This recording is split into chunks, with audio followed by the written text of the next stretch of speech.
Nitro family. Nitro family. We ain't went to class in a minute. Go and get your notebooks out. I got something for you. I got something for you to take notes on, man. Nitro family, come on, let's go.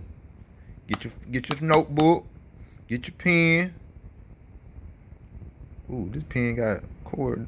Your pen got a flashlight on. Okay. But get your notebook. Hey, it's time to go to work. We been off. We ain't took no notes on in probably about 4 or 5 months. Let's go. You gotta get it. Got some good. I got some good for you. Especially for all y'all modified heads, the little modified motors. You got to take notes and listen to this. Hey, I got a good partner here of mine. He modifies engines. Y'all know him from RW Mods. Just gonna drop some science for us and just y'all listen. Take notes. You need to know these things when y'all get these engines modded. You need to know what to look for. I ain't gonna spoil it. Y'all just take notes. All right, let me get this camera set up. All right, y'all. Here you go. Rex Welch, RW Mods. Yeah, I use them. Let me say this first. I use them. I ain't gonna put y'all on nobody that I don't use. Look, I done used them. Rex Welch, RW Mods. Hey, I'm gonna give y'all the best. I'm not gonna put y'all on anybody.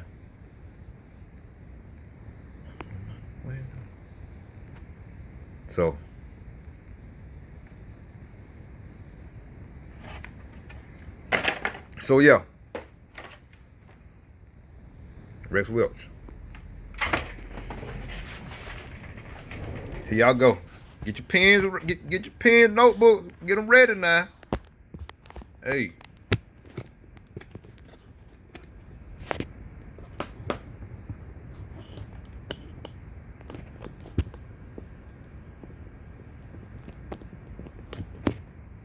Here we go. Here we go, here we go, here we go. Let me gotta get y'all right, cause it's some important stuff I want my family to see and know what to look for when you send these motors off. Y'all need to send it to him, but I do what you want to do now, but y'all need to send it to this dude right here. Hey, Rex here at RW Mods. Today we're gonna do a video. I've been wanting to do this video for quite a while. It's a video about nitro engine modifying, and this video is not going to tell you how exactly to modify an engine, but it's going to tell you what to look for and what not to look for, why you should have your engine modified, what different kind of mods make a difference, what works, what doesn't, ideas that I have that I've tried over the years. So a little background, I'm a machinist. I've been a machinist for like 35 years. Run lathes and mills, CNC, manuals and everything. My son got into RC racing when he was pretty young, and a few years later we got into Nitro. We had a gas truck and an 8-scale buggy. I think it was around probably 2005. I know we raced in 2006, so probably about 2005 we started racing. And back then a lot of guys ran like the OSRG. I think it was probably one of the first engines we had, and those were pretty simple engines. I remember playing around with it, did some modifying to it, and it took off. It did run better and stuff, and in those days too, I just kind of mimicked what other modifiers were doing to start, and then built some tooling to resize sleeves and stuff too back in those days. So I've been doing this quite a while. I'm not necessarily, I wouldn't say, I'm more of a race modifier. I don't like on the edge power, just a good race engine, reliable yet powerful. I've played around with fuel mileage mods quite a bit. So in this video, I'm going to go through show you some different ideas that I've done in the past, and show you some different kinds of mods for different things. So we'll dig into the parts here pretty quick, and here we go. So back in the day, when I first started, early 2000s, mid 2000s, engines were pretty simple. The porting, you look at this exhaust port here. This is a smaller, a 12. I didn't really have much for older basic stuff, but you can see the cuts, really straight and stuff. Well, the intake ports were that way. They didn't really even have the bevel. Didn't really even have the bevel on there to kind of let the air flow up nice. So some engine modifiers would put some cuts on the sleeve and do a little bit of Dremel work to the crank and kind of make that flow better in there. And they really made a big difference. Like the old OSRG, that was a good one. You did a little sleeve cutting. You didn't change timing at all, and it really came to life. So then manufacturers back then kind of went by the number of ports. Your number of ports was kind of the power band that you were going to get. So a 3-port 21 would be like a torque engine, and then you'd have a 5-port as your mid, and then like a 7 or 8-port or even 9-port would be like your top end on-road engines. I don't think guys even thought about running them in the off-road stuff. And this here is a good example of an 8-port. 1, 2, 3, 4, 5, 6. Wait. 1, 2, 3, 4, 5, 6, 7. Yeah, 8. I was doubting myself there. And so an 8-port would be considered an on-road engine. You'd never think about running it in off-road. But as the engines evolve, I mean, there's 7-ports out right now. This is a Bonito. It's a 7-port. And these make great torque for a truggy. So it's not really the number of ports. The number of ports is less important than the relation of the timing, the exhaust and intake port timing. So to first modify an engine, you have to know how it works. And believe me, there's engine modifiers out there that don't know how engines work. These are more backyard guys or whatever, but I've seen engines where I know by the cuts they made in them, they didn't really realize what's happening. So you got your carburetor sitting on here, and as that crank window opens, it's letting air into the crank and into the crankcase, and that happens as the piston's going up. So as the piston goes up, it pulls that air in, and then compresses it.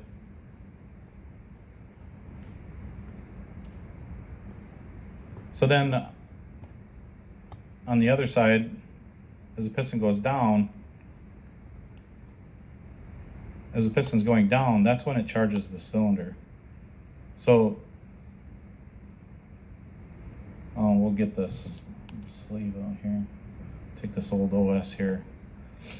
And as the first thing that's exposed is the exhaust port to let the exhaust gases out. And then when it gets to the intake ports, the piston's going down, so it's pressurizing the crankcase, and then the air goes in the intake ports. When it gets to that point, so the air is pressurizing the crankcase as the piston's going down, and then the air flows into the negative pressure, which is the cylinder. It's kind of hard to explain. And then you got bypass ports. See if any of these have bypass ports. So here's an example of a bypass port. So as the piston's going down, there's a hole in the piston there. So it lets air out from underneath the piston, but this one doesn't have a hole. Here's an example. So you got the hole in the piston is it's not for the wrist pin or anything. So as the piston comes down, the air's not going into the cylinder yet, but it's pressurizing. And then you can see as it reaches that bypass port, the air's coming out from under the piston to kind of help that charge going in there. Otherwise, that air underneath the piston is not doing anything. It's just dead air under there. So then it comes down, and at the bottom of the stroke, was usually about the bottom of the port. Then you start back up again, compression, and then starts the cycle all over. That's the workings of a 2 cycle. So as it gets to the exhaust port, it lets the exhaust out. So they're very simple. There's not very many moving parts on these. So the heart of an engine is kind of the crank. I always think, like, if you take an engine and only did the crank, that would be the most important thing.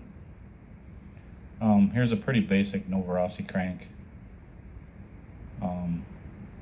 This one's a tuned crank, but it's not really done up.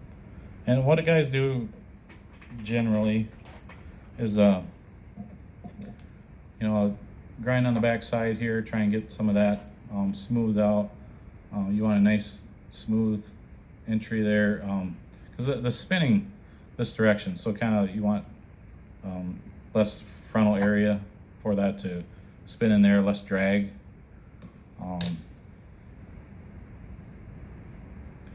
But I feel the biggest thing to work on an engine, if I was only going to work on one thing, it would be this crank window and make sure the timing of the charge going into the crankcase works well. So some have small openings here. There's certain manufacturers have kind of different ideas, and certain engine manufacturers will respond better to modifying. There's some engines that are kind of maxed out to start with, and basically you're just kind of doing some tuning on the crank and a little more flow on the cylinder and stuff. But the whole key to making power is the intake and exhaust port timings on the sleeve, and then also the timing on the crank window. So, like most of my reviews of the engines I've rebuilt, or not rebuilt, but done reviews of, I'll usually go over those numbers.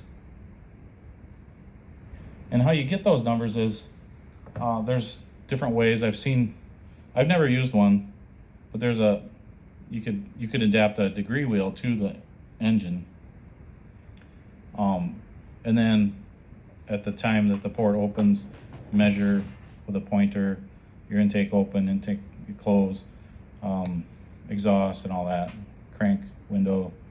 I personally use a computer program, and you make quite a few different measurements, the top of the sleeve to the exhaust port, rod length, everything is in there, and then it just on the computer program tells you the timing numbers, and from there you can kind of make a plan of what you want to do with that engine when you modify it. So some different crank mods. This one's the one that I did. This one probably was just a prototype one. So I basically drilled out the crank and then put an aluminum insert in there, milled out the opening. And what that does is I kind of went smaller with the inner diameter, and what that does is kind of creates more of a faster flow into the engine through the crank, and it does kind of help with more of a throttle response. A big crank opening there is a little more dead and good on the top end, but this is kind of more responsive. It's not more power, but it does kind of help with fuel mileage, kind of much like a smaller insert on the carb would. It's kind of hard to not jump around here. Here's a crank that I'm working on currently. So you want to kind of get the thing so it spins through the air good. This helps in two ways, kind of grinding that that looked like this before. So that one thing is it helps it go through the air a little bit better, but it also, taking a little material off here, helps with the balance too, because you're basically, if you take material off here, it's gonna act like it's got more material here on your crank weight. So this one actually has a pretty big opening. This engine will be a little bit less responsive, but it should make really good power.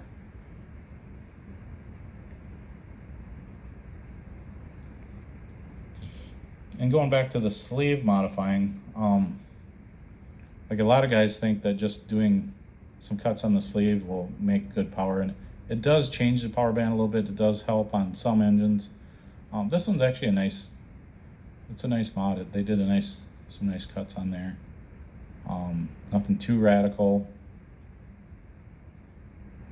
Some nice work there. That would definitely be enough to change the power band. But it's like this one's actually a factory engine that way. So they took away material thinking that it would help go up there, but to me, on the boost side here, there's kind of a rough transition there. The air is not going to transition in to going into the cylinder well there. Here they will. Here that's kind of a ramp going in, but to me they kind of got a little bit, it's probably a little weak there. I think they went a little overboard. This is actually an old OPS if you've ever seen one of those. Kind of neat engines. I never ran one, but and then it's kind of hard to know. Here's another crank. Doing the cut like this, I like to do a nice cut like that, because as the piston's coming down, it's letting air out. And this also helps. Anything above center here will help your crank weight. I don't like it. Some modifiers will take a lot of material off everywhere. I'm not a big fan of taking a lot of material off anywhere. That also does change the crank, or not crank, but the case volume. So a lot of, when I was talking about this, this here, that's just kind of removing case volume.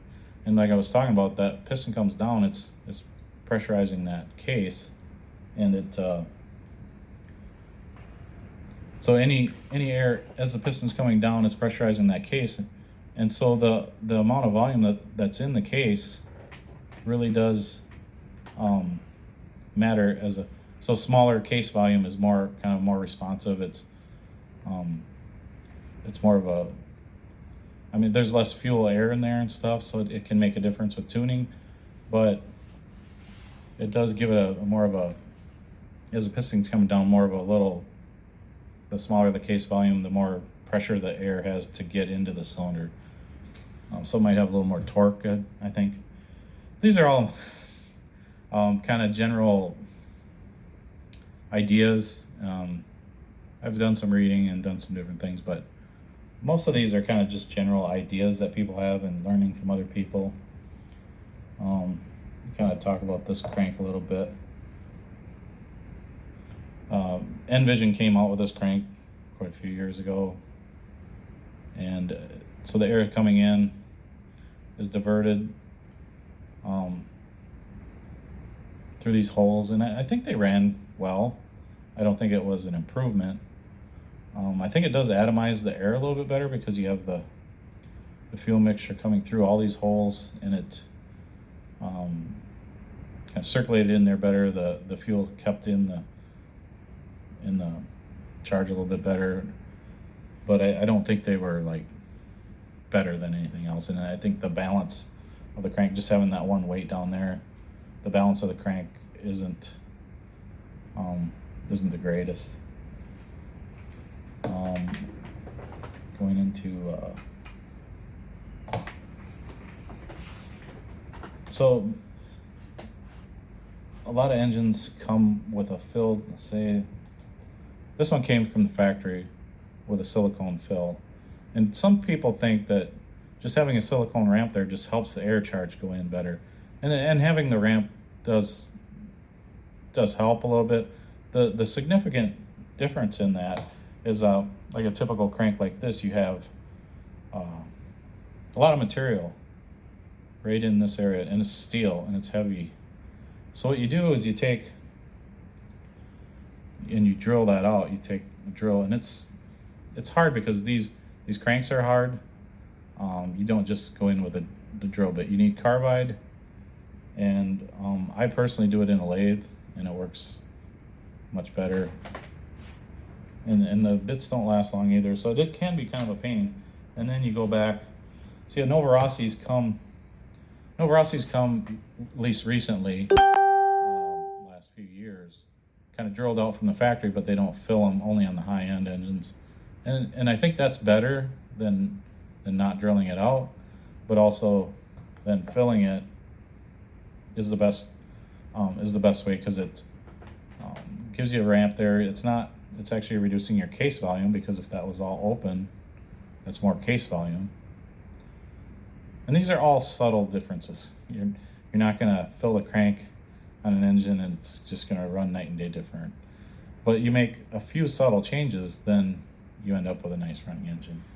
I guess I could go on to a backplate mod. This is not a great example. I guess I forgot to bring out a backplate. And maybe some of you have seen this. This is an old engine. It was a blown up engine or something, but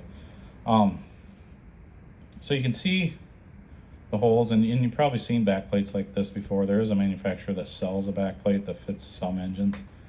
And the theory behind this, and I tried it and instantly could feel a difference. So I guess I'll take this, maybe this will fit in this back. So if you take an engine, we'll put the crank in there, and you think, that air has plenty of room to come out of that crank and go up in the cylinder, but once you look in the engine and there's a backplate in there, that air only has the width of the rod between the crank. So we'll maybe take this apart. So the backplate's up against here like this, and that's holding the rod on and stuff. Well, that air has to come out and then make basically a 90-degree up to the cylinder. And the idea behind this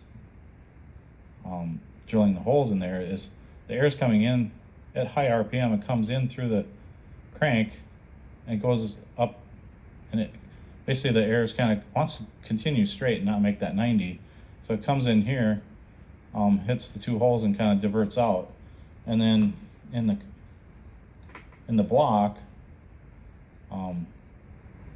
it kind of shoots up towards the ports. And what I experienced when I first tried this mod, I normally just modify the stock backplate. I'll fill it with a little epoxy on the backside just to make sure. See, this never went through to that, but I want to make sure it doesn't get real thin or leak or anything. So a fuel-safe epoxy. And the first thing I noticed was it was like a turbo spool up. About mid-range, it just, and as that air was entering faster, it just kind of spooled up like a turbo. So I do that mod quite a bit now. I do like it. It's a subtle change. It doesn't really, I think it actually helps fuel mileage. And sometimes you feel like your engine's running, it almost feels like when you're too lean on the top and it just really pulls hard. And it can be kind of tricky to make sure, because you actually think it's too lean and it's not. Going back to fuel mileage, I tried a few different things for fuel mileage, and it's kind of a mixture of, you need a lot of things to get good mileage. You need a good engine, you need throttle, a light throttle finger, a good pipe. Just fuel mileage is a combination of everything. Plug, compression, just everything. And this is one of the components, was this insert in the crank. I haven't done this a lot lately, but it does make a difference. I've done this with exhaust, this, and then an exhaust restrictor, getting the right pipe, getting the right tune. Tune is probably one of the biggest things too.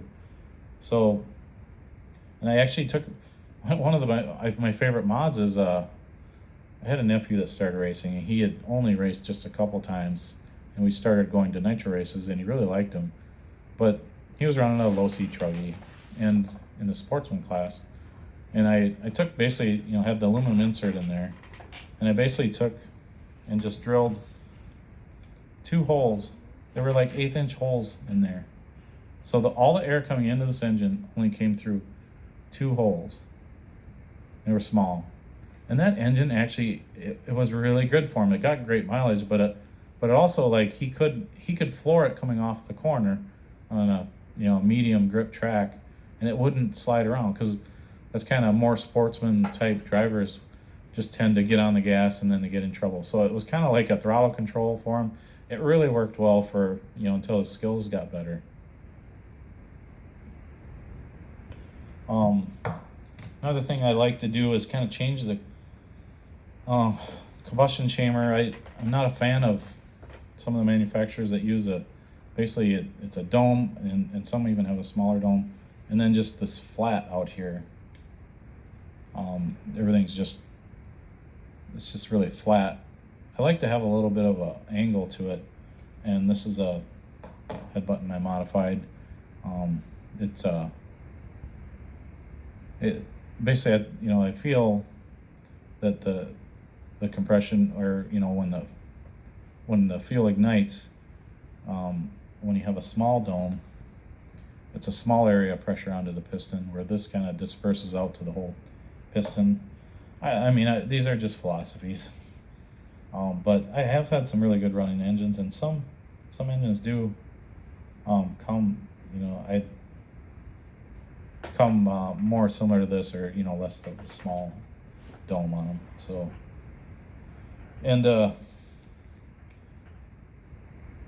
not really a modifying thing, but like just in general, Novorossi's come with this one's a C7 plug. This is a really cold plug, and when you have a really cold plug, you need a lot of compression.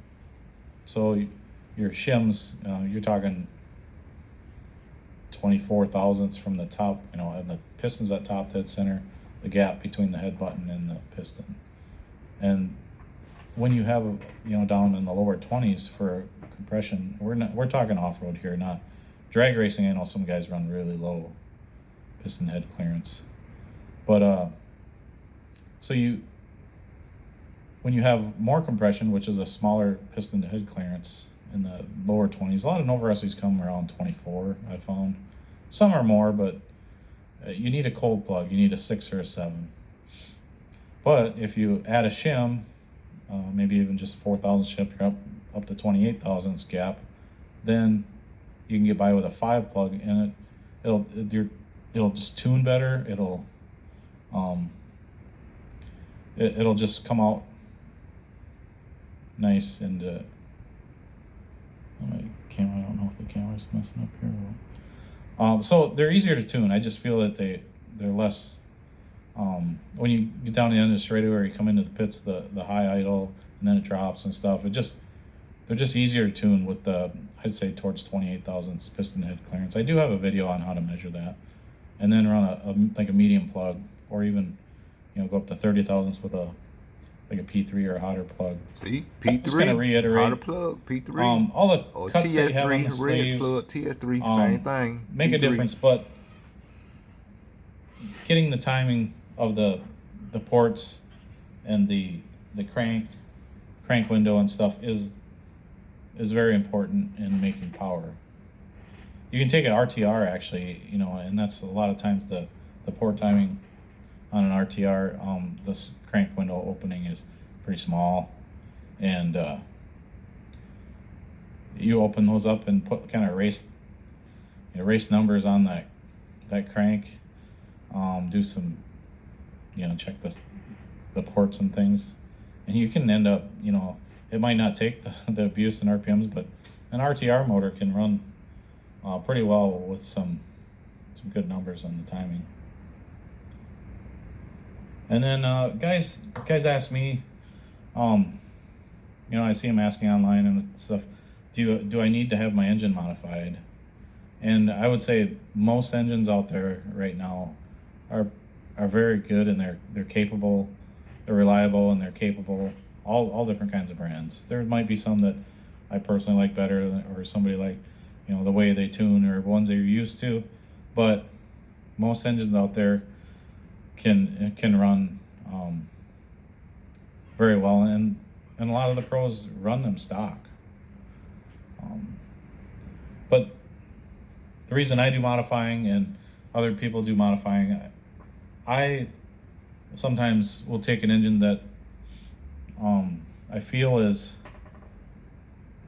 lacking, or there's been engines I've taken engines. There were some guys that used to run the it was made by Alpha, but it was a Dynamite XPE, and that was a good buggy engine. It was the same as a Greenhead Alpha, but it didn't have enough torque for a truggy. But guys had the engine or whatever, so then I would modify it to get the torque, to get that thing around the track. And there's a few things I did, and a lot of it requires some machining. You're moving the sleeve. I used to have, I think, the old Go 5-port. It kind of had a little too much bottom end for most guys in a buggy. So I actually made a shim to go under the sleeve, so you shimmed up the sleeve, which actually changed your compression height too. But then you had to adjust your shimming. But it was just a simple change, and you could actually change it at the track. You need a little more torque, whatever. You take the sleeve out. You could kind of almost leave the engine in the car, pull the sleeve out. If you're, as long as you're careful. I don't like pulling engines apart at the track, but dirt can get in them. But so then, there's different ways to change the power band without even actually modifying, and just kind of make some adjustments. On the other hand too, I've modified them. This is a few years ago. Guys are running a lot of Alpha engines and stuff, and a guy sent me an engine to be modified. He contacted me later and said, "I'm just not getting very good mileage. I can barely make 7.5 minutes, or maybe only make it 6.5." And I said, "Well, how hot are you running it?" And he said, "Well, I'm running it like 240 degrees." I said, "Well, no, that thing has to run 250 to 260. Your mileage will improve." Can't talk. Your mileage will improve greatly if you get that thing up 10, 20 degrees hotter. He's like, "Well, I could, but I can't handle the power when it's that hot." Well, then maybe a modified engine wouldn't be, depending on the track, if it's loose or whatever. So modified engine isn't for everybody. And even certain engines, it takes a while to get an engine that you like the power band on. So I'm going to do a review on this ProTech. It's the ProTech LS5, I believe. So we're going to do a review on that, and then also modify it and kind of show it after modifying too. So